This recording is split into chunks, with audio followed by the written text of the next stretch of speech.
Φίλες και φίλοι, γεια σας. Καλώς ήρθατε σε ακόμη ένα I Love Πατρίδα.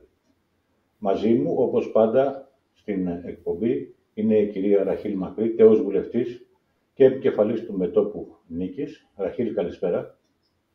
Καλησπέρα, Θοδωρή. Θέλω να πω ότι και σήμερα θα ασχοληθούμε με το Ουκρανικό, σχεδόν σε όλη την εκπομπή, μιας και έχουμε εξελίξει και μάλιστα έχουμε και εξελίξει επί του πιεστηρίου, δηλαδή τελευταίες ειδήσεις μας ήρθαν πριν από λίγο. Μπορούμε να δούμε και τη φωτογραφία από το δημοσίευμα που έχουμε από το ProNews, αν μπορούμε από το Control,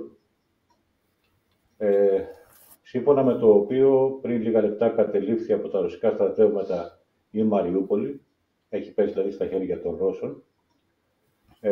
Το άλλο που έρχεται από την Ουκρανία είναι ότι η σκέψη κάποιων δημοψηφισμάτων σε κάποιες περιοχές όπως η Μαριούπολη, βέβαια αυτό ίσχυε για πριν μερικές ώρες, αυτή τη στιγμή εφόσον έχει πέσει στα χέρια των Ρώσων δύσκολα θα συμβεί κάποιο δημοψήφισμα. Ενώ υπάρχουν και άλλα πολύ σημαντικά νέα, όπως για οπλισμό που έχει πέσει στα χέρια των αυτονομιστών, ο εγκατελειμμένος στο πεδίο της μάχης από τους Ουκρανοναζί στρατιωτικός εξοπλισμός, θα καταλήξει κατά πάσα πιθανότητα στα χέρια των δυνάμεων της Λαϊκής Πολιτοφυλακής του Ντομπάς. Τελευταίο λάφυρο ήταν αρκετές μονάδες του μεταφερόμενου αντιεροπορικού πυραυλικού συστήματος Ίγκλα-1, σοβιετικής κατασκευής, οι οποίες δόθηκαν κατά πάσα πιθανότητα από κράτη της Ανατολικής Ευρώπης στους Ουκρανούς Ναζί εκεί. Από το Υπουργείο Άμυνας της Ρωσίας εξετάζονται οι συριακοί αριθμοί των όπλων, έτσι ώστε να επιβεβαιωθούν οι χώρες από όπου αυτά μεταβιβάστηκαν στα χέρια των Ουκρανών. Η πρόταση ώστε τα όπλα που συλλέχθηκαν ως λάφυρα στο πεδίο της μάχης, ανεξαρτήτως χώρας παραγωγής και προέλευσης, είναι να μεταβιβαστούν στις δύο λαϊκές δημοκρατίες και η πρόταση ανήκει στον Ρώσο Υπουργό Άμυνας, Σεργέη Σοϊγκού, και συνάντησε την επιδοκιμασία του Πρόεδρου Βλαντιμίρ Πούτιν. Ο τελευταίος δήλωσε πως εάν χρειάζεται η δική του συνδρομή με την έκδοση π.χ. προεδρικού διατάγματος, είναι έτοιμος να την πραγματοποιήσει. Μπορούμε να δούμε μήπως το δημοσίευμα από το ProNews. Παρακαλώ το control.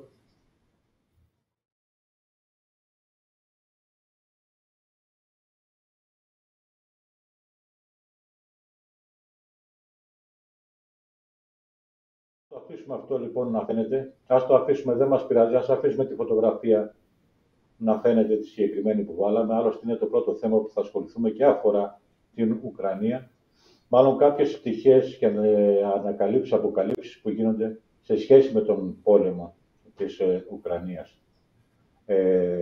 Το συγκεκριμένο έγγραφο αφορά τα περίπου 30 βιολογικά εργαστήρια, τα οποία ανακαλύφθηκαν στην Ουκρανία από τα 126 που χρηματοδοτούν οι Αμερικάνοι σε όλο τον κόσμο.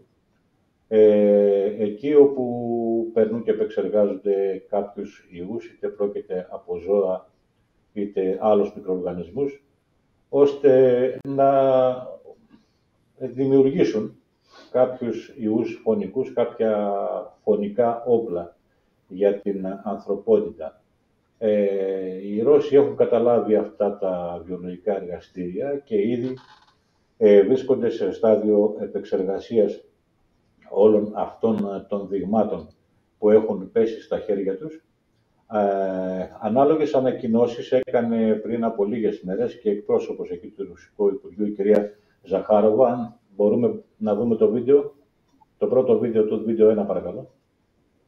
We assume that the materials existing today, the confirmations that were made these days by the Ukrainian side and by the United States of America. There was a statement made by the Deputy Secretary of State, Victoria Nuland, leave no doubt,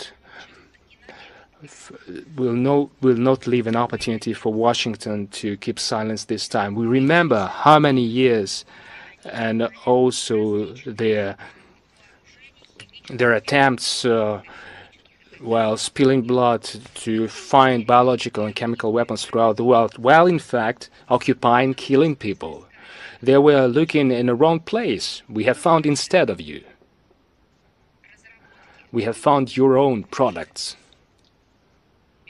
We have found your biological material. It was developed primarily for military purposes. As it turns out, it was all happening in Ukraine. What were you doing there? It's a different continent. It has no borders with you. There are no bases of yours. What were they doing there under the guise of scientific research? Your specialist, among others. On a regular basis, they were giving instructions to the Ukrainian side as to the purposes of their studies involved. Now, considering that we have the evidence that cannot be refuted, we demand that you provide details. The world must know. What were you intending to do there? To what end? Within which deadline? What was the amount of the so-called investments in the biological activities of Ukraine? The data, materials, documents, please provide them. Enough game. Αυτά λοιπόν είχε πει η κυρία Ζοχάροβα και εννοούσε βέβαια την έρευνα που γίνεται στα συγκεκριμένα βιολογικά εργαστήρια. Ραχίλ, δεν ξέρω αν θες να κάνεις ένα πρώτο σχόλιο για αυτό το θέμα. Είναι πολύ σοβαρές οι καταγγελίες τις οποίες έχουν προβεί οι Ρώσοι μέσω της εκπροσώπου τους. Στην ουσία είπαν ότι οι Αμερικανοί και το ΝΑΤΟ είχαν εργαστήρια στην ουσία βιολογικού πολέμου, όπου κατασκεύαζαν ιούς προκειμένου να επιτεθούν στους ανθρώπους. Αυτό δημιουργεί, ας πούμε, μια καχυποψία για ποιο λόγο είχαν τέτοια επιμονή στην Ουκρανία, για ποιο λόγο έχουν τέτοιες σχέσεις με τον Ναζί, έτσι, πρόεδρο της Ουκρανίας, και δημιουργεί έτσι μία σύνδεση με το πώς δημιουργήθηκε αυτή η τεχνητή πανδημία, γιατί βγήκε και ο ΠΟΗ και στην ουσία είπε ότι άμεσα πρέπει να καταστραφούν αυτά τα όπλα. Δηλαδή, στην ουσία επιβεβαίωσε άμεσα ότι όλες αυτές οι κατηγορίες των Ρώσων δεν είναι απλά κατηγορίες χωρίς ουσία, αλλά είναι πραγματικές. Φάνηκε δηλαδή να ανησύχησε και είναι ο ΠΟΗ, ο οποίος, θυμίζω, ήταν αυτός που τον Μάρτιο, νομίζω το 20, κήρυξε την έναρξη της υγειονομικής παγκόσμιας δικτατορίας στον κόσμο, με πρόσχημα έναν ιό που ο Μοντανιέ, ο οποίος έχει πεθάνει πριν από λίγες μέρες, το είχαμε πει και είχαμε κάνει και αφιέρωμα σε προηγούμενη εκπομπή μας, επέμενε στη γαλλική τηλεόραση σε μια συνέντευξη που είχε δώσει, ότι ο ιός αυτός το υπογράφει ότι είναι κατασκευασμένος σε συγκεκριμένα εργαστήρια που ήξερε και που είναι, γιατί ξέρουν ποιοι είναι αυτοί που διαθέτουν αυτή την τεχνολογία προκειμένου στην ουσία να κατασκευάσουν ιούς. Και βέβαια πάμε και στις δηλώσεις εδώ δικών μας, έτσι στις αρχές που τους ξέφευγαν και για κάποιους οι οποίοι έτσι έχουμε μεγάλη παρατηρητικότητα, που έλεγαν ότι κατασκευάζουμε ιούς, για να παρασκευάζουμε εμβόλια. Άρα λοιπόν έχουμε του ΠΟΗ την κήρυξη της παγκόσμιας δικτατορίας, υγειονομικής δικτατορίας, όλο αυτό το οποίο ξεκίνησε την αμέσως επόμενη μέρα, θυμίζω, όπου στην ουσία αποκαθιλώθηκε, θα το πω, ο πρόεδρος Τραμπ, και μέσα σε ελάχιστο χρόνο φάνηκαν ότι ήταν έτοιμοι και έβγαλαν και το περίφημο αυτό εμβόλιο, έτσι, κατά του κορονοϊού. Ναι, πάμε να δούμε λίγο τη φωτογραφία. Τη φωτογραφία, αν θέλετε, κύριε από το control, είναι η φωτογραφία 3. Σωστά, αυτή τη φωτογραφία ακριβώς.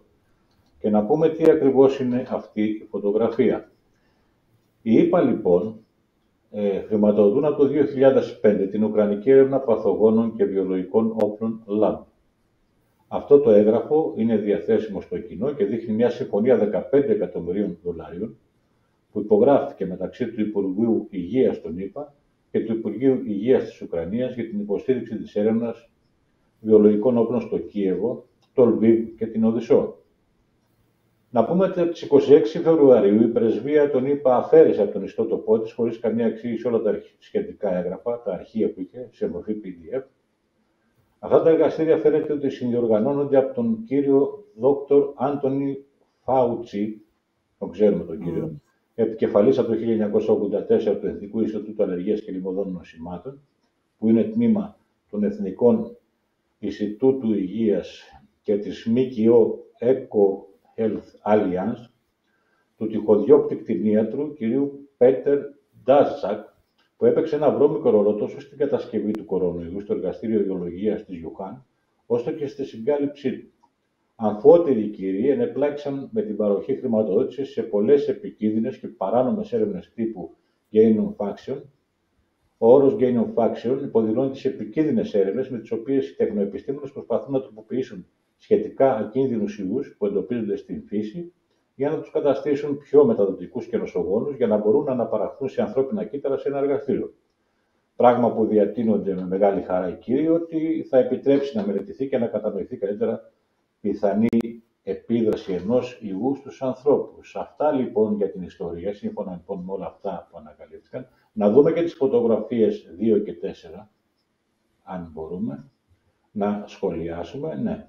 Εδώ ναι, είναι το δημοσίευμα, το ξένο δημοσίευμα, που λέει ότι όντως οι Αμερικάνοι, ουσιαστικά η πρεσβεία των Ηνωμένων Πολιτειών στην Ουκρανία, έχει κρύψει πλέον τα έγγραφα, λίγα έγγραφα, μπόρεσαν και βρήκαν κάποιοι ουσιαστικά οι οποίοι χάκαραν εκεί τα αρχεία.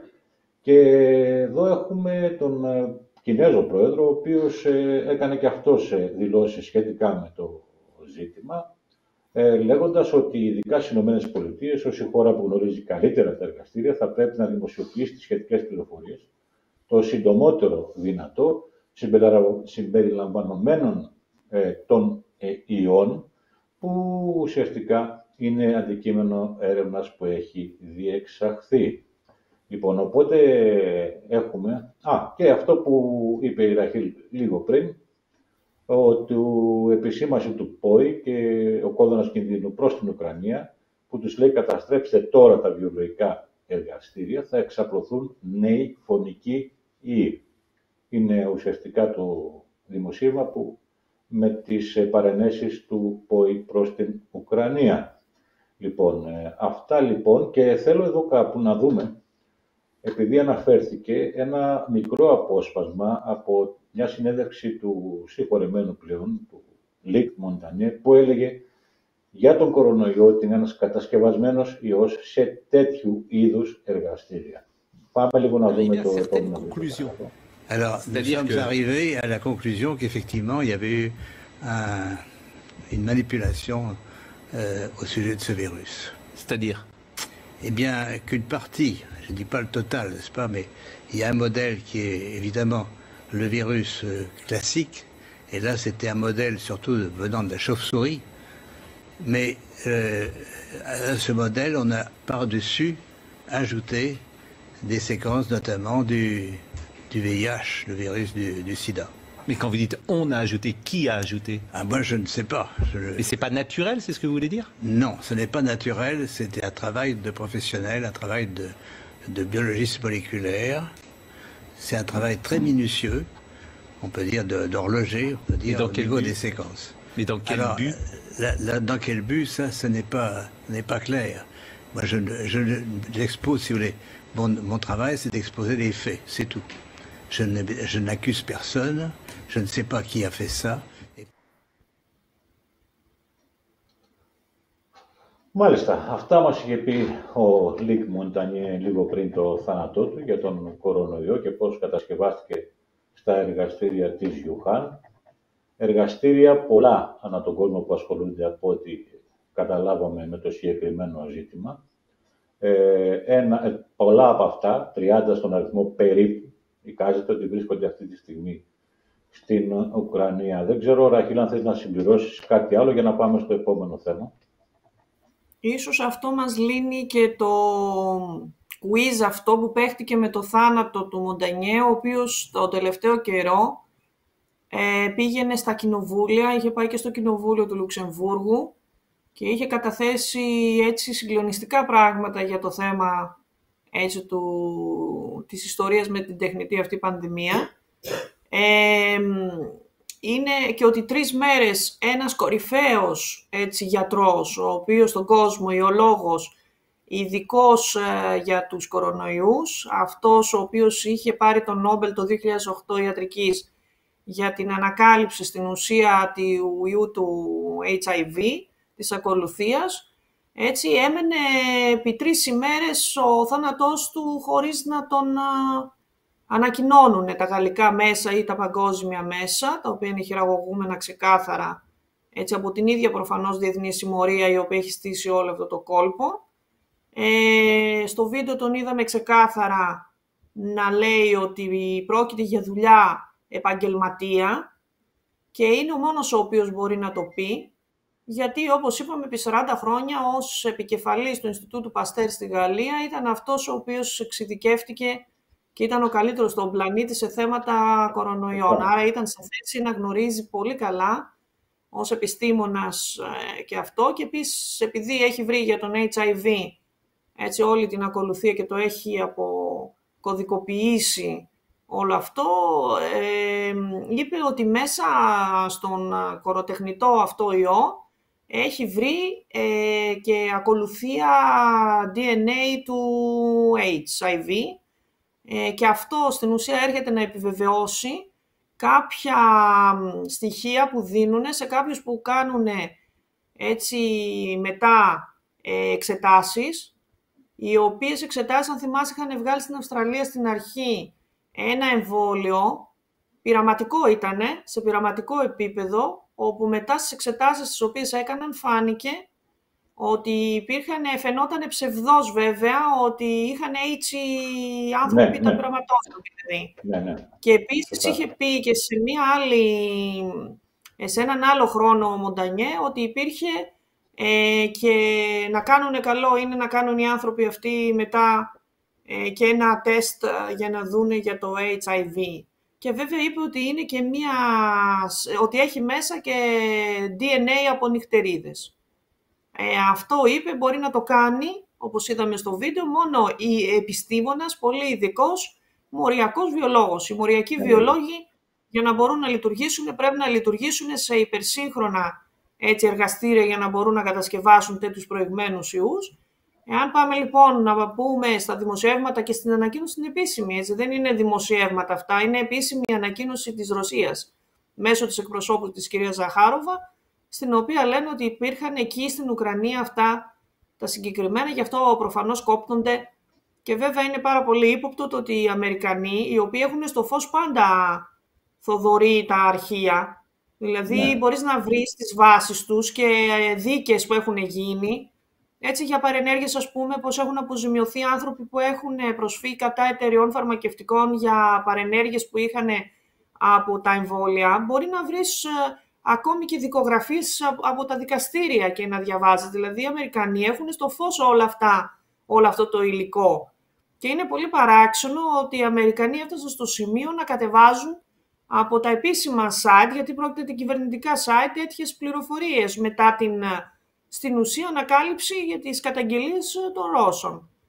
Εδώ λοιπόν και δεν έχει απαντηθεί και μέχρι σήμερα επίσημα. Δεν βγήκε δηλαδή ο Biden όπως όφιλε μετά από τέτοια καταγγελία τόσο σοβαρή για να πει τι είναι αυτά που λέτε, έτσι, και αυτά δεν είναι σοβαρά. Και είπαμε και ότι έρχεται και ο ΠΟΗ, ο οποίος στην ουσία πανηγυρικά επιβεβαιώνει αυτό που είπαν οι Ρώσοι, ότι εκεί υπήρχαν έτσι στην ουσία εργαστήρια κατασκευής ιών και ως βιολογικά όπλα πολέμου, γιατί ο πόλεμος είναι και έτσι και βιολογικός.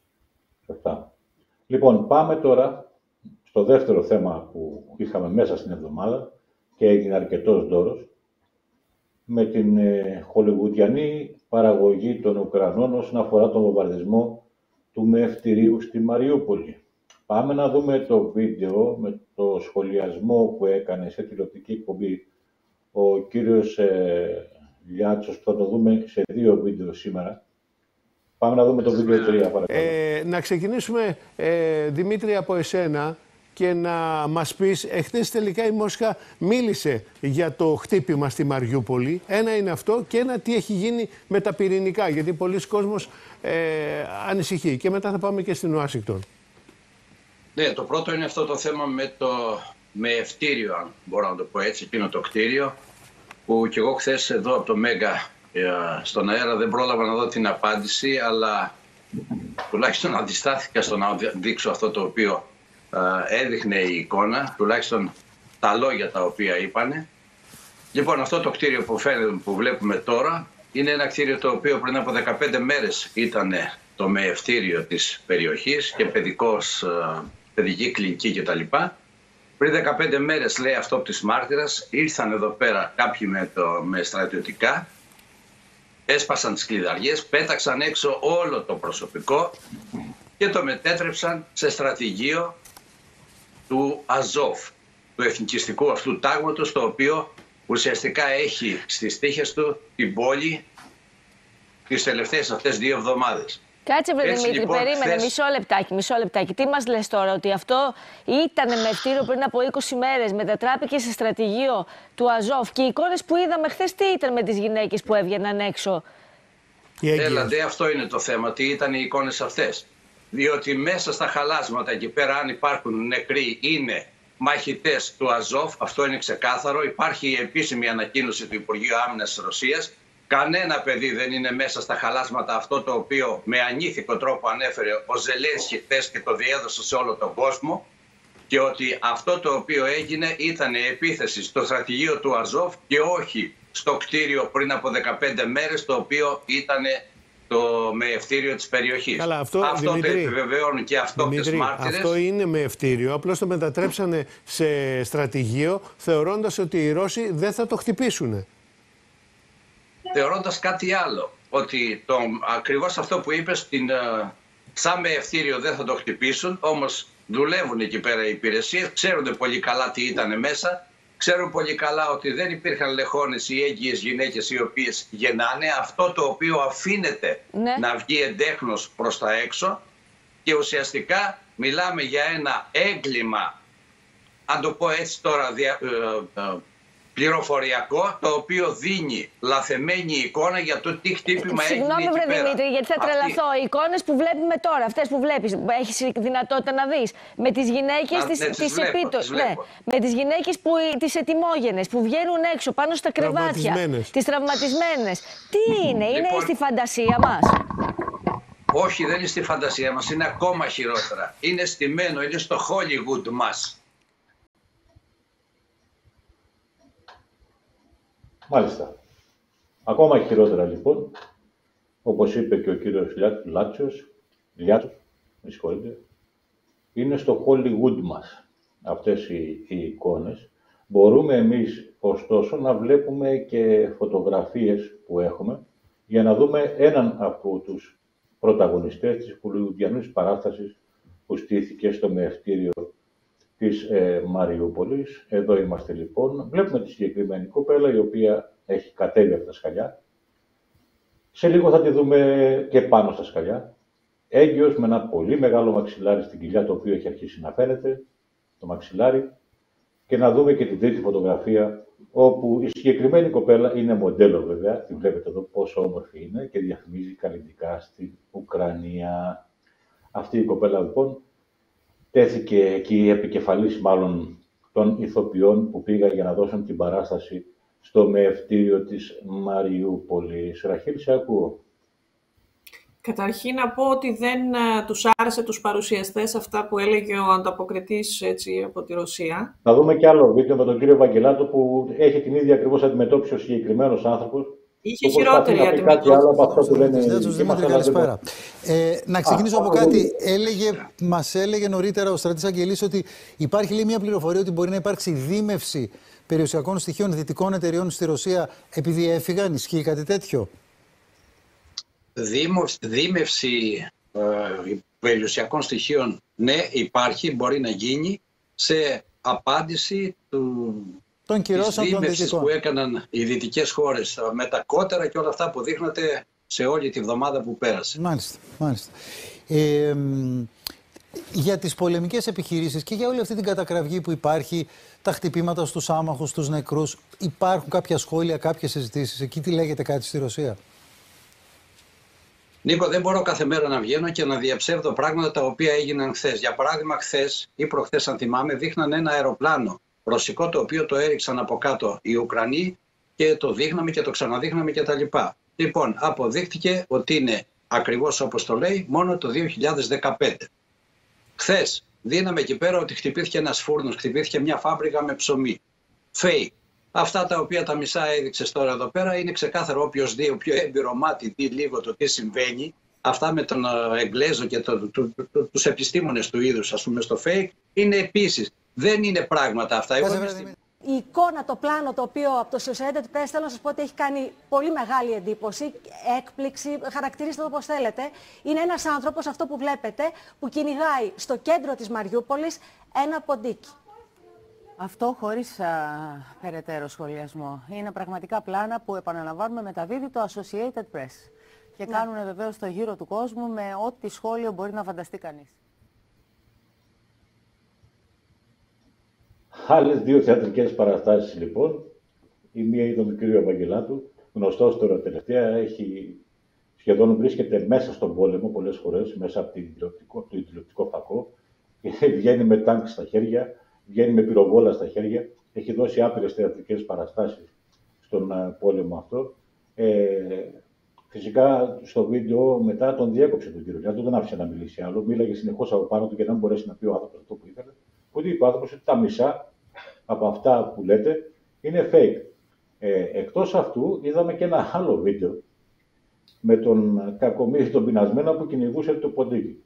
Ο Κακομοίρης ο πεινασμένος, βέβαια, από την ενδυμασία του και μόνο φαινόταν δεν είναι πεινασμένος και έτρεχε σφαίρα για να πιάσει ένα ειδικό χειρίδιο, το οποίο ξέρουμε ότι είναι κατοικίδιο, δεν είναι βρώσιμο το ειδικό χειρίδιο, και έτρεχε, μάλλον του φύγε του ανθρώπου και έτρεχε να το πιάσει. Και η θλιμμένη κυρία Τσαπανίδου μόνο που δεν έκλαψε για τον Κακομοίρη που έτρεχε να πιάσει το ποντίκι. Και άλλα πολλά, πάρα πολλά που βλέπουμε καθημερινά από τις τηλεοράσεις. Ραχίλ, σε ακούω τώρα. Καταρχήν να πούμε ότι το συγκεκριμένο μευτήριο το οποίο έδειχναν ότι είχε βομβαρδιστεί τάχα από τους Ρώσους είχε στην ουσία εκενωθεί από τις αρχές Φεβρουαρίου, και αυτό το γνωρίζουμε γιατί επίσημα οι Ρώσοι το είχαν ανακοινώσει στον ΟΗΕ, δημόσια. Είχαν πει δηλαδή ότι στο συγκεκριμένο μευτήριο έχει εκενωθεί και ότι εκεί είχε καταληφθεί από τους νεοναζί και από τα τάγματα του Αζόφ για να γίνει στην ουσία αρχηγείο.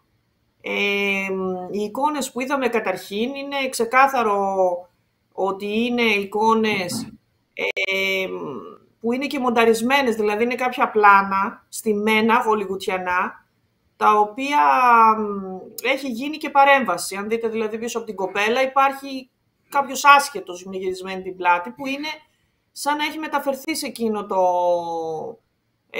να έχει μπει δηλαδή μέσα από Photoshop. Είναι με ένα μάτι δηλαδή πολύ απλό, να δεν ξέρεις και πώς λειτουργεί το Photoshop, καταλαβαίνεις τι είναι. Επίσης η κοπέλα ήταν, όπως είδαμε, λένε ότι ήταν έγκυες, λέει, μέσα, ενώ ήταν η μόνη η οποία παρουσίαζαν. Και την παρουσίασαν 3 φορές, κυρίως σε 2 σκηνές. Μία ότι κατεβαίνει η εγκυμονούσα από τη σκάλα, που την είδαμε και στην εικόνα, και μία σε πάνω σε φορείο. Η ίδια δηλαδή ηθοποιός χρησιμοποιήθηκε, που είναι και μοντέλο, είναι φωτομοντέλο όπως δείξαμε και φαίνεται από το Instagram. Είναι γνωστή, λένε, έτσι, τα μέσα μαζικής ενημέρωσης, όπως διαβάζουμε, έτσι, νεοναζί. Και φαίνεται στην ουσία ότι χρησιμοποιήθηκε πάνω για να παίξουν αυτή την ιστορία στον κόσμο, γιατί όταν στην ουσία γίνεται ένας πόλεμος ή οτιδήποτε τέτοιο, αυτό που μας αποχαιρετά πρώτο είναι η αλήθεια, που δίνει τη σκητάλη στα μέσα μαζικής ενημέρωσης, που δεν είναι μέσα μαζικής ενημέρωσης, αλλά μέσα μαζικού ευνοχισμού, που λειτουργούν μέχρι να, στην ουσία, να παγιδεύσουν την κοινή γνώμη, πατώντας έτσι στο ανθρωπιστικό κομμάτι του ανθρώπου, δείχνοντας δηλαδή σκηνές έτσι, παιδιών, έτσι, και σκηνές που άλλος όπως είναι δεν μπορεί να βάλει τη λογική του και βάζει το ότι εκεί είναι παιδιά τα οποία, ας πούμε, βομβαρδίζονται, άνθρωποι οι οποίοι πεθαίνουν, ώστε να στρέψουν την κοινή γνώμη εναντίον των Ρώσων και να πούν. Το θέμα είναι ότι, όπως είπαμε στην αρχή, πριν από λίγη ώρα, αυτό που έβγαλε το ProNews, έτσι ως είδηση στις 6:37, είναι ότι καταλήφθηκε η Μαριούπολη, εκεί που είναι δηλαδή το υποτιθέμενο βομβαρδισμένο μευτήριο, που είναι βομβαρδισμένο, είπαμε, αλλά είναι όλα τα υπόλοιπα τα fake news, τα οποία υποτίθεται ότι γίνονται σε έγκυες και σε μωρά, και ότι θυμίζω ότι και για τη Μαριούπολη είχε κατηγορηθεί από τη Ρωσία δημόσια ότι για 14.000 δολοφονίες εσχρές, έτσι, και αιμοσταγής από τους ακροδεξιούς Ναζί του Ζελένσκι, και είχαν πει ότι έχουν δύο επιλογές πριν μπουν στη Μαριούπολη. Οι Ρώσοι πολλές φορές είχαν καλέσει αυτά τα τάγματα να παραδοθούν για να έχουν μια δίκαιη δίκη, και το μότο ήταν ότι έχουν επιλέξουν: ή θα υπάρχει δίκαιη δίκη, θα οδηγηθούν, ή θα εκτελεστούν. Και από ό,τι διαβάζουμε στο δημοσίευμα του Pro-News πριν από λίγη ώρα, βλέπουμε ότι λένε ότι έχουν στην ουσία περικυκλώσει την πόλη, πηγαίνουν προς το λιμάνι, και ότι στην ουσία συλλαμβάνουν τους ακροδεξιούς. Όσοι δεν παραδίδονται εκτελούνται επί τόπου, και όσοι παραδίδονται πηγαίνουν προς δίκη. Επίσης να πω για το θέμα, έτσι, των δικών μας εδώ γνωστών παπαγάλων, των καλοπληρωμένων, που δεν δικαιολογούνται ούτε για τις αμοιβές που παίρνουν, ούτε για τους λογαριασμούς που διαθέτουν, έτσι. Είναι αδιανόητο δηλαδή σε μια μικρή χώρα να δουλεύεις σε ένα ιδιωτικό κανάλι ή να έχεις ένα μικρό site και στην ουσία να κάνεις μια ζωή, έτσι, μεγιστά αναρρώσου. Αυτά τα έχουμε δει. Έχουν πάρει πάνω από 80 εκατομμύρια ευρώ κρατικού χρήματος μέσω της λίστας Πέτσα, αλλά και άλλων, έτσι, προνομίων που έχουν δώσει στα κανάλια. Δημοσιογράφοι συγκεκριμένοι, έτσι, έχουν αμοιφθεί από τη λίστα Πέτσα με πάνω από 1 εκατομμύριο ευρώ. Αυτό είναι αδιανόητο το ποσό για έναν μόνο δημοσιογράφο, έτσι, για ένα μικρό site το οποίο διαθέτει, ενώ δουλεύει και σε άλλα, έτσι, ιδιωτικά μέσα και κανάλια. Αυτή είναι η πραγματικότητα, έτσι, με την προπαγάνδα. Το επόμενο βήμα είναι να ανοίξει ο δρόμος πλέον για την Οδυσσό μετά στην ουσία τη Μαριούπολη, έτσι όπως γράφει, έτσι, συγκεκριμένα και το Pro-News. Μάλιστα. Λοιπόν, πάμε λοιπόν παρακάτω, επειδή έχουμε αρκετά βίντεο ακόμη να δούμε. Πάμε στο βίντεο νούμερο 5, και το οποίο... έχουμε και τη φωτογραφία. Ναι, η φωτογραφία συγκεκριμένη έχει διαρρεύσει εδώ και αρκετό καιρό. Μας δείχνει τι. Είναι ένα τάγκ, θα το έλεγα, μηχάνημα. Δεν ξέρω και ακριβώς αν είναι πολεμικό ή όχι αυτό το μηχάνημα που βλέπουμε εκεί, το οποίο είχε καταστραφεί το 2014. Ξαφνικά πήγαν κάποιοι, έβαλαν πάνω ένα ζήτα. Το ζήτα είναι ότι και καλά είναι από τον ρωσικό στρατό, και το παρουσίασαν ως νέο επίτευγμα του Ουκρανικού στρατού. Λοιπόν, μέσα λοιπόν σε όλα αυτά τα fake news τα οποία βλέπουμε το τελευταίο χρονικό διάστημα να έρχονται. Πάμε λοιπόν τώρα να δούμε κατά πόσον υπήρχε και υπάρχει δημοκρατία στην Ucraina. Bentornato su BioBlu, a Franco Fracassi. Hai appena scritto un nuovo libro, si chiama Quarto Reich, e prima di entrare nel merito, nel pieno di questo nuovo testo, volevo chiederti di partire proprio dalle prime pagine. Tu racconti di un episodio personale, però anche politico, molto significativo, professionale della tua vita, quando alcuni anni fa tentasti di entrare in Ucraina, eri diretto a Odessa. Mi sembra che eravamo nei giorni appena successivi a quelli di Piazza Maidan, e non ti fu permesso di entrare. Passasti una brutta nottata, insomma. Sì, allora io di solito non parlo di me stesso nei libri, insomma, non ho questa verve autocelebrativa, però ho pensato di raccontare questo episodio perché secondo me rendeva meglio di tanti altri racconti, riusciva a spiegare meglio quello che è accaduto realmente in Ucraina.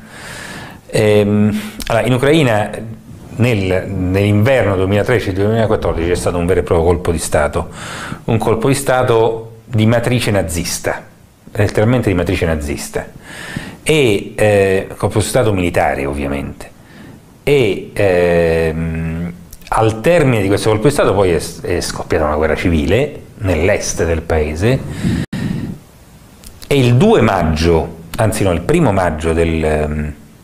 no scusate, il 2 maggio del 2014, quindi qualche mese dopo, a Odessa ci fu un massacro in cui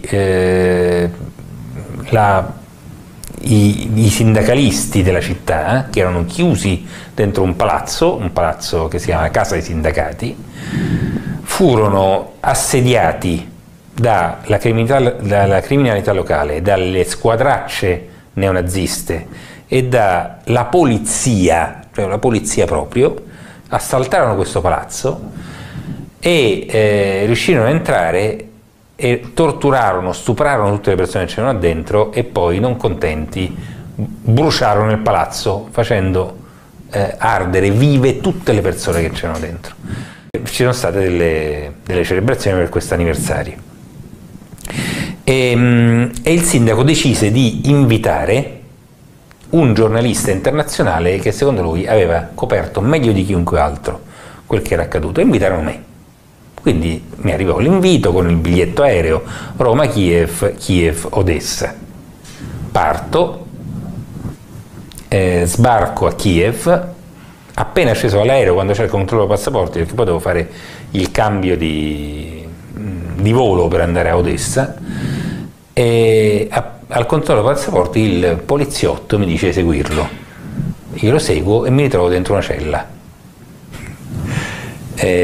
Non vi racconto tutti i particolari di quel che è accaduto, perché questo poi lo troverete nel libro, ma la cosa incredibile, le cose incredibili di questa vicenda sono due. La prima, io sono stato arrestato perché avrei commesso il crimine di essere nemico del popolo ucraino. Allora, un crimine del genere, nemico del popolo, non mi sorprenderei se mi venisse, non so, contestato in Corea del Nord, ma non in un paese europeo democratico che sta per entrare, perché ha fatto richiesta di entrare nell'Unione Europea e sta per entrare nella NATO. Una cosa del genere non è concepibile nemmeno dalla più fervida fantasia. La seconda cosa, diciamo, incredibile di questa storia è che il motivo per cui io sono nemico del popolo perché ho scritto degli articoli, ma il fatto di scrivere gli articoli mi ha fatto sì che io fossi inserito in una lista nera. Allora, questa lista nera, oggi in possesso, anzi all'epoca, nel 2015, in possesso del Ministero dell'Interno, in realtà non è stata stilata dal Ministero dell'Interno, è stata stilata da un'organizzazione nazista che si chiama Pravi Sector, settore destro, che è un'organizzazione, non saprei, in confronto Forza Nuova è una forza eversiva di sinistra rispetto a Pravi Sector, tanto per dare un'idea di chi sto parlando. Hanno formato veri e propri squadroni della morte questi personaggi. Allora loro hanno inserito il nome mio, il nome di mia moglie e il nome di mio figlio, che all'epoca aveva 3 anni, in questa lista nera, perché se io avessi messo piede in Ucraina mi dovevano far fuori, cioè lo scopo era questo. Dopodiché, come è finito al Ministero dell'Interno? Perché il leader di Pravi Sector è diventato Ministro dell'Interno. Cioè, stiamo parlando di un nazista convinto, di uno che dice che Hitler è stato il più grande genio della storia, che è diventato Ministro dell'Interno di un paese democratico. Per cui noi, Italia, abbiamo fatto delle sanzioni per proteggere quello che era accaduto e per proteggere quel governo. Abbiamo fatto delle sanzioni alla Russia che stiamo scontando da anni, che le nostre imprese scontano pagando danni per miliardi ogni anno, per avere ministri, perché ben 4 ministri di quel governo erano dichiaratamente nazisti. Μάλιστα. Παρακολουθήσαμε τι μας είπε ο Ιταλός δημοσιογράφος, που για κακή του τύχη βρέθηκε εκεί στα γεγονότα τότε στην Οδυσσό, όταν κάηκαν ζωντανοί οι συνδικαλιστές που είχαν, οι άνθρωποι μάλιστα που είχαν, δεν ήταν συνδικαλιστές, ήταν άνθρωποι που είχαν κλειστεί μέσα στο εργατικό κέντρο της Οδυσσού. Τότε έκανα λόγο για 45 άτομα. Δεν άφησα το βίντεο να παίξει, επειδή ήταν πολύ μεγάλο. Αν το άφηνα θα ακούγατε ότι ο άνθρωπος μιλούσε για εκατοντάδες νεκρούς τότε που κάηκαν μέσα στο κτίριο από τα ναζιστικά στρατεύματα του Αζόβ. Αυτός ο άνθρωπος λοιπόν είχε την ατυχία να τον καλέσει ο Δήμαρχος την επόμενη χρονιά από αυτή την τραγική ιστορία εκεί, όταν ήθελε ουσιαστικά να τιμήσει τη μνήμη των θυμάτων 1 χρόνο μετά. Μόλις όμως πήγε να μπει στην Ουκρανία ο συγκεκριμένος δημοσιογράφος, συνελήφθη, οδηγήθηκε στα κρατητήρια και ουσιαστικά κατάλαβε ότι και αυτός και η οικογένειά του ήταν στη μαύρη λίστα και δεν μπορούσε να πει πλέον στην Ουκρανία, έπρεπε να ξαναφύγει, διότι είχε τολμήσει να γράψει και να πει για την ιστορία της Οδυσσού τότε, που εκτός από το κάψιμο μας είπε ότι είχαν δεχθεί και βασανιστήρια πρώτα οι άνθρωποι που ήταν μέσα στο κτίριο και μετά έβαλαν στο κτίριο φωτιά και τους έκαψαν ζωντανούς τα συγκεκριμένα τάγματα. Δεν ξέρω, Αρχίλη, θες να σχολιάσεις κάτι αυτό? Είναι συγκλονιστικό και θα έχει ενδιαφέρον να διαβάσουμε το βιβλίο του Ιταλού δημοσιογράφου. Έχει γράψει ένα ολόκληρο βιβλίο ο άνθρωπος για την ιστορία αυτή και την περιπέτεια που πέρασε. Ακριβώς. Και πραγματικά θα είναι πάρα πολύ ενδιαφέρον να διαβάσουμε. Το ενδιαφέρον είναι ότι το 2013-2014 έγινε, όπως είπε ο Ιταλός δημοσιογράφος, στρατιωτικό πραξικόπημα και στην ουσία κατέλαβαν την εξουσία νεοναζί, δημιουργήθηκαν τάγματα ξεκάθαρα έτσι ναζιστικά και 4 υπουργοί μιας υποτιθέμενης δημοκρατικής χώρας έγιναν έτσι αρχιναζί, έγιναν υπουργοί. Ο ένας εκ των οποίων υπουργός εσωτερικών, ο οποίος έλεγε ότι ο Χίτλερ ήταν ο μεγαλύτερος ηγέτης όλων των εποχών. Αυτοί οι άνθρωποι είναι τους οποίους προστατεύουν, όπως είπε, ότι ερχόμαστε εμείς οι οποίοι πληρώνουμε στην ουσία τις κυβερνήσεις και τους υπουργούς, εννοούσε για την Ιταλία βέβαια και ισχύει και για μας, για να προστατεύσουν, είπε, ποιους? Αυτούς οι οποίοι στην ουσία είναι ναζί, όπως είδαμε που μαζί με τους αστυνομικούς είχαν περικυκλώσει το κτίριο όπου γινόταν στην ουσία διαμαρτυρία έτσι, από τους εργαζόμενους, από εργάτες, από το Συνδικάτο των Εργατών στην Ουκρανία και αφού τους βασάνισαν φρικτά, στην ουσία μετά δεν τους έφτασε αυτό, αλλά τους έκαψαν ζωντανούς. Έκαψαν το κτίριο και τους έκαψαν ζωντανούς. Αυτά τραβάνε στην ουσία οι Ουκρανοί εδώ και 8 χρόνια και ουδής έτσι μία φορά δεν μίλησε για αυτά. Οι ίδιοι μάλιστα που σήμερα έρχονται και κλαίνε έτσι και λένε για τους κακούς Ρώσους, είναι τα ίδια κανάλια τα οποία τα ίδια μας έδειχναν το τι συνέβαινε εκεί και αυτά τα τάγματα, με απευθείας έτσι ρεπορτάζ τα οποία έδειχναν και με κάποια ντοκιμαντέρα, στο πούμε, μικρά και έτσι και τα οποία βλέπαμε. Υπάρχουν αυτά τα βίντεο, βέβαια τα ξέχασαν αυτά τα βίντεο όλοι αυτοί. Τώρα δείχνουν χάμστερ τα οποία είναι υποτίθεται ποντίκια που κυνηγάνε οι κάτοικοι, ας πούμε, για να φάνε. Είναι σχράφτα που γίνονται. Εγώ αυτό που θέλω να του συμβουλεύσω είναι επειδή έχει περάσει ένα διάταγμα ο Πούτιν, όπου οι ψευδείς ειδήσεις έτσι, σε βάρος της Ρωσίας έτσι, διώκονται με φυλάκιση 15 ετών.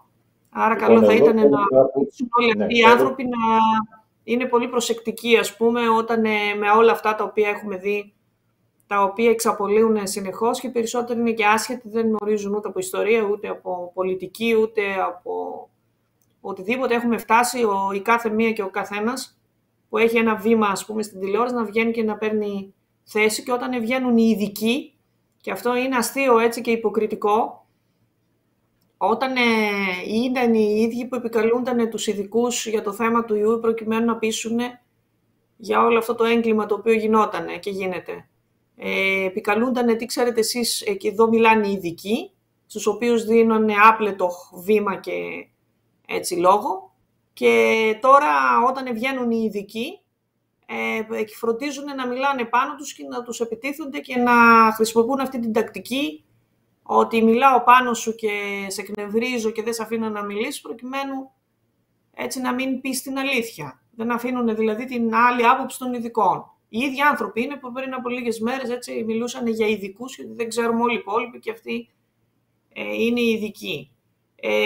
Είπε μάλιστα ο Ιταλός ότι είναι ίδια με τη Forza Nuova περίπου, έτσι, μια ναζιστική στην Ιταλία οργάνωση και αυτό το οποίο ισχύει είναι και αυτό που ξεκίνησα να πω για τη Μαριούπολη που έχει πριν από λίγες ώρες σύμφωνα με το News απελευθερωθεί στην ουσία γιατί έχουν συλλαμβάνονται οι νεοναζί αυτοί. Είναι ότι στη Μαριούπολη είχε κατηγορηθεί ότι 14.000 άνθρωποι, κυρίως ρωσόφωνοι και Έλληνες, είχαν σφαγιαστεί κυριολεκτικά και είχαν περάσει βασανιστήρια. Έχουμε δει στους δρόμους εκτελέσεις έτσι, από αυτά τα τάγματα, τα οποία φρόντισε να εξοπλίσει και ο κύριος Ζελένσκι. Έχουμε δει και εδώ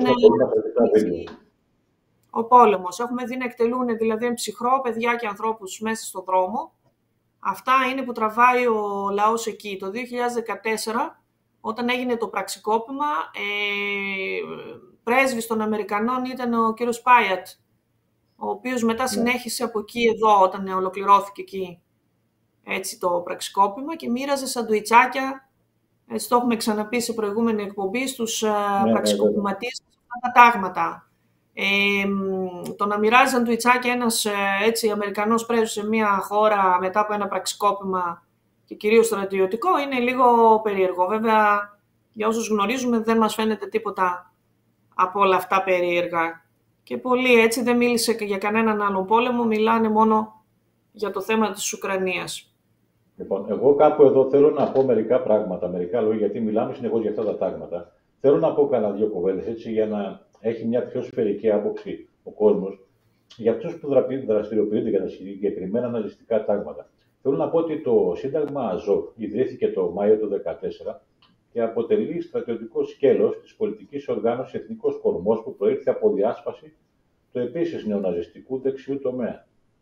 Οι μαχητές του, όπως αυτοαποκαλούνται, είναι διασκορπισμένοι σε αρκετά σημεία στο μέτωπο των μαχών, αλλά ο κύριος όγκος των δυνάμειών του βρίσκεται συγκεντρωμένος στο Κίεβο και τα περίχωρά του, καθώς και στα εδάφη του Ντομπάς. Αποτελεί αυτόνομη στρατιωτική μονάδα ενταγμένη στην εθνοφρουρά της Ουκρανίας, δηλαδή στο Υπουργείο Εσωτερικών της χώρας. Ο ουσιαστικός δημιουργός του όμως είναι επί 7 χρόνια πρώην πλέον Υπουργός Εσωτερικών, ο Αρσέν Αβάκο, κάτι σαν τον δικό μας Ιωαννίδη της Χούντας, κάπως έτσι. Ενώ βασικός χρηματοδότης είναι ο επί χρόνια Ουκρανός ολιγάρχης και σπόνσορας του κυρίου Ζελένσκι, ο κύριος Ίγκορ Κολομόισκι. Εκτός όμως από το τάγμα Αζόφ, υπάρχουν και τα αντίστοιχα τάγματα Αϊντάρ και Ντνιέπρ 1, τα οποία δραστηριοποιούνται κυρίως στα εδάφη του Ντομπάς. Το τάγμα Αϊντάρ ιδρύθηκε και αυτό το Μάιο του 2014, είναι η μονάδα ενταγμένη κανονικά στις τάξεις του Ουκρανικού στρατού ξηράς, δηλαδή υπάγεται στο Υπουργείο Άμυνας και δημιουργήθηκε από μέλη του δεξιού τομέα και αυτό και από τον επικεφαλής της λεγόμενης αυτοάμυνας του Μαϊντάν, τον κύριο Σεργέη Μελνιτσού. Το Σύνταγμα Ντνιέπρ 1, μεταξύ, που ιδρύθηκε και αυτό τότε, είναι κοινό δημιούργημα των δύο, των κυρίων Κολομόισκι και Αρσέν Αβάκο. Τυπικά αποτελεί τμήμα της Ουκρανικής αστυνομίας, δηλαδή αυτό υπάγεται στο Υπουργείο Εσωτερικών. Εκτός όμως από αυτά τα τρία γνωστά νεοναζιστικά τάγματα θανάτου, υπάρχουν και οι Light νεοναζί, στο πρόσωπο των μονάδων της νεοπαγούς εδαφικής άμυνας της Ουκρανίας, που ιδρύθηκαν φέτος τώρα το Γενάρη, λίγο πριν ξεκινήσει ο πόλεμος, και αποτελούνται αποκλειστικά από εθελοντές και οι οποίοι στην πράξη δεν διαφέρουν σε βαρβαρότητα απέναντι στους πολίτες της ίδιας της χώρας, σε σχέση με τους δηλωμένους νεοναζί. Οι μονάδες της εδαφικής άμυνας υπάγονται και αυτοί στο Υπουργείο Άμυνας Ουκρανίας. Σήμερα θα τους βρει κανείς κυρίως να κινούνται στο Χάρκοβο, το Τσερνίκοφ, το Σούμι και άλλες πόλεις, αλλά και στο νότο, Μαριούπολη και στις γύρω περιοχές. Αυτές είναι οι συγκεκριμένες δυνάμεις των νεοναζί που κινούνται στην Ουκρανία.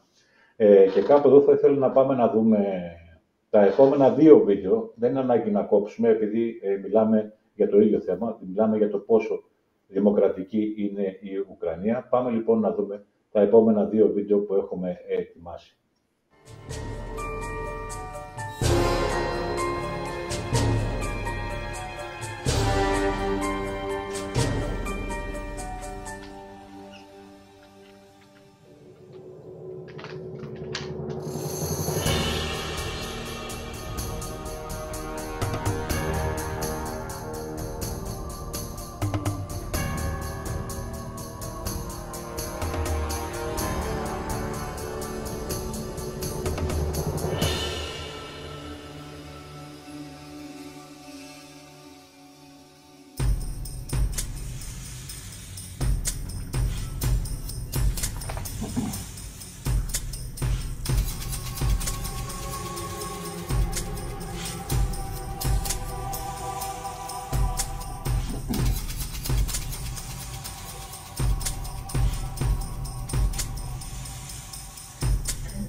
Но на Украине нет фашистов.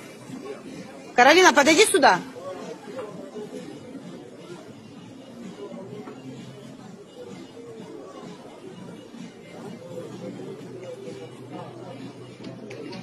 Городок Галерия.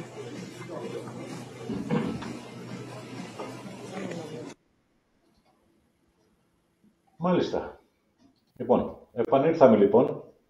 Εδώ να πω ότι τα δύο βίντεο τα οποία είδαμε, το πρώτο είναι στρατόπεδα τα οποία δημιουργήθηκαν λίγο μετά τα γεγονότα του Μαϊντάν, στο πραξικόπημα το Φεβρουάριο του 2014 και την έλευση στην εξουσία των φιλοδυτικών δυνάμεων. Από το καλοκαίρι του 2016, ανάλογο στρατόπεδο διαθέτει το παραστρατιωτικό ναζιστικό τάγμα Αζόφ, το οποίο είναι υπεύθυνο για κατονόμαση πυροδίες. Έχουμε πει και έχουμε δείξει αρκετά για αυτούς.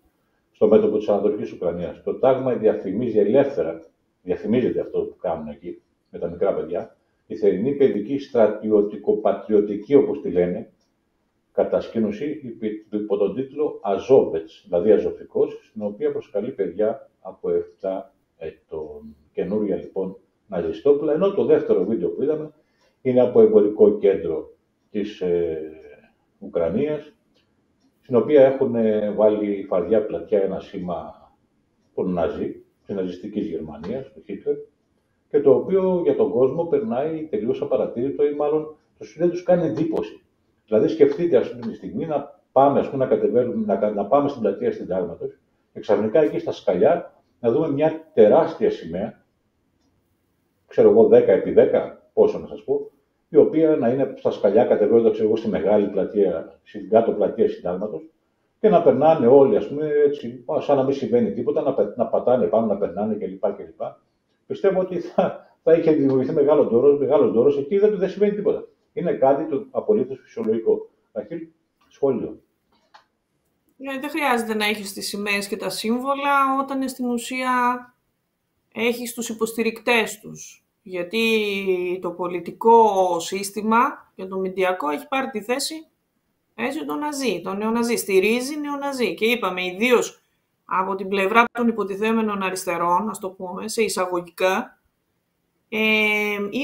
αυτοί τους αποκαλούσαν, από εκεί το μάθαμε το 2014, γιατί έχουν βγει στελέχοι και μιλώ και πρώην υπουργοί και βουλευτές και νυν, και ο ίδιος ο κύριος Τσίπρας, ο οποίος έλεγε το 2014 ότι πρόκειται για Ναζί, για νεοναζί, και κατηγορούσε, είπαμε, τον Βενιζέλο τότε που είχε επαφές και συνομιλίες με τον προηγούμενο πρόεδρο, έτσι πριν τον Ζελένσκι, και είχε επαφές μαζί του.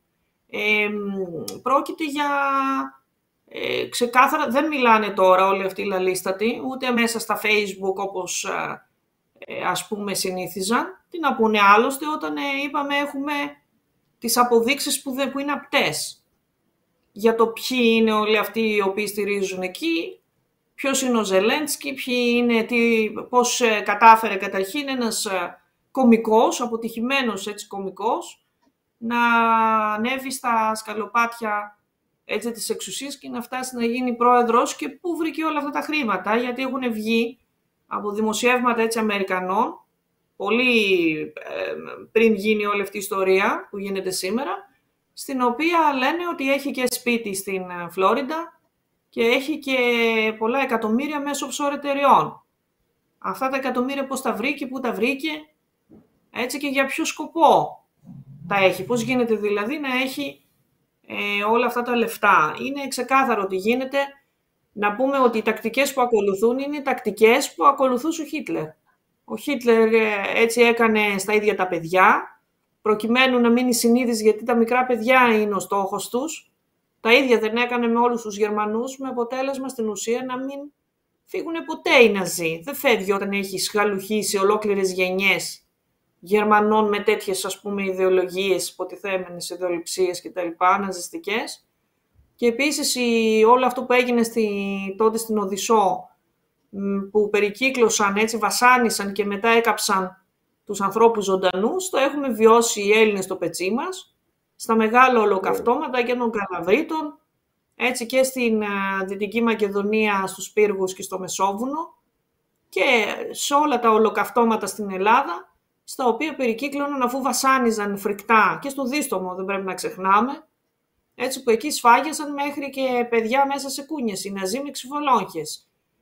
Είχαν ξεκυλιάσει έγκυες γυναίκες, και για όλα αυτά τα εγκλήματα, υπενθυμίζω, δεν έχει Αυτά τα εγκλήματα τα έχουν αποκρύψει οι κύριοι αυτοί, οι οποίοι έλεγαν ότι με την ανάληψη της εξουσίας, κυρίως του ΣΥΡΙΖΑ, μιλώ το 2015, ότι θα έβαζε την υπογραφή για το δίστομο, για τις γερμανικές αποζημιώσεις και είχε γίνει και επιτροπή στη Βουλή, στην οποία είχα την τιμή να συμμετέχω και αφιλοκερδώς, όπως είχαμε ζητήσει όλοι οι βουλευτές όλων των κομμάτων, για τη διεκδίκηση των γερμανικών αποζημιώσεων. Πού είναι οι γερμανικές αποζημιώσεις για τις θηριωδίες τις οποίες υπέστη ο λαός και πού είναι αυτοί οι λαλίστατοι άνθρωποι να μιλήσουν για όλα αυτά τα εγκλήματα για τα οποία οι Ναζί δεν έχουν στην ουσία καθίσει στο σκαμνί. Έχουν καθίσει από τους Εβραίους μόνο για το ολοκαύτωμα εκεί, έτσι, των Εβραίων. Δεν έχει όμως καθίσει ποτέ για το θέμα των Ελλήνων και κυρίως όλη αυτή η δουλειά.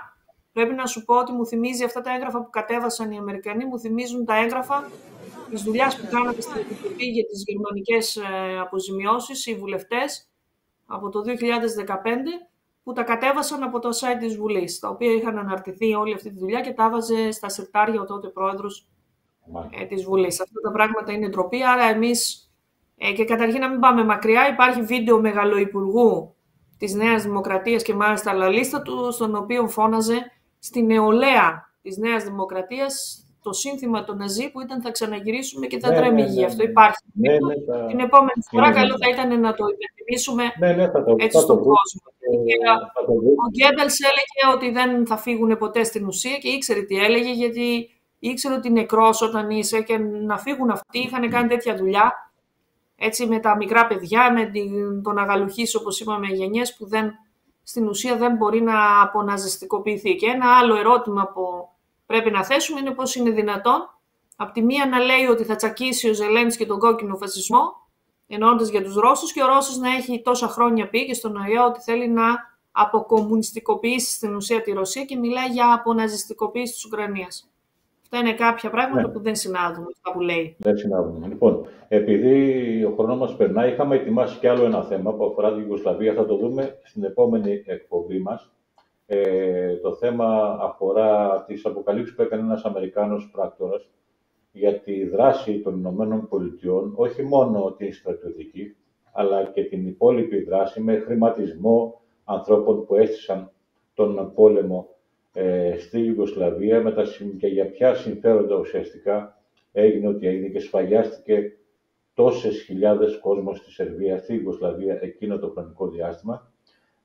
Θέλω να δούμε την τελευταία φωτογραφία, την οποία δεν θέλω να τη χάσουμε, τη σημερινή εκπομπή.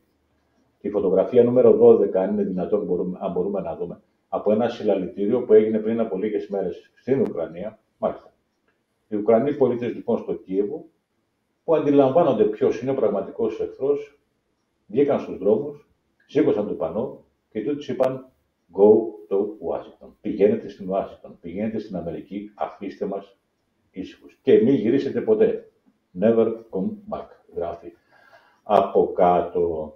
Και να πω ότι κάπου εδώ εμείς θα σας αποχαιρετήσουμε. Ήδη έχουμε περάσει 1 ώρα εκπομπής περίπου. Να πω ότι μετά την αποφώνηση θα δείτε και ένα βιντεάκι από καρναβαλικές εκδηλώσεις στην Ξάνθη, όπου έπεσαν κάποια γαλλικά έτσι για τον Πρωθυπουργό μας. Το γνωστό σύνθημα, το ξέρετε όλοι από το Facebook, έχει γίνει viral τελευταία, που ρυθμικά όλοι οι καρναβαλιστές φώναζαν το συγκεκριμένο σύνθημα. Ραχίλ, να σε ευχαριστήσω που ήσουν για άλλη μια φορά μαζί μας. Και εγώ ευχαριστώ, Θοδωρή. Να δείξουμε, όπως είπαμε, την επόμενη φορά ασχοληθούμε με τη Ιουγκοσλαβία και το ρόλο που έπαιξε και ο Τζο Μπάιντεν στο βομβαρδισμό. Επί 90 μέρες βομβάρδιζαν την Σερβία και στην ουσία άμαχο πληθυσμό, και θα έχει πει και ο Τζόκοβιτς. Θα είχε και ενδιαφέρον να δούμε τι έχει πει όταν έζησε μικρό παιδί μέσα στις κοινωνίες. Έζησε εκεί και μας είπε για το χρηματισμό, για το πόσα χρήματα σπαταλήθηκαν τότε για να γίνονται όλα αυτά, οι προβοκάτσες που στήθηκαν με δίθεν βομβαρδισμούς κλπ. Και πάρα πολλά που έγιναν. Θα τα δούμε στην επόμενη εκπομπή. Φίλες και φίλοι, από εμάς να έχετε ένα όμορφο βράδυ. Γεια σας.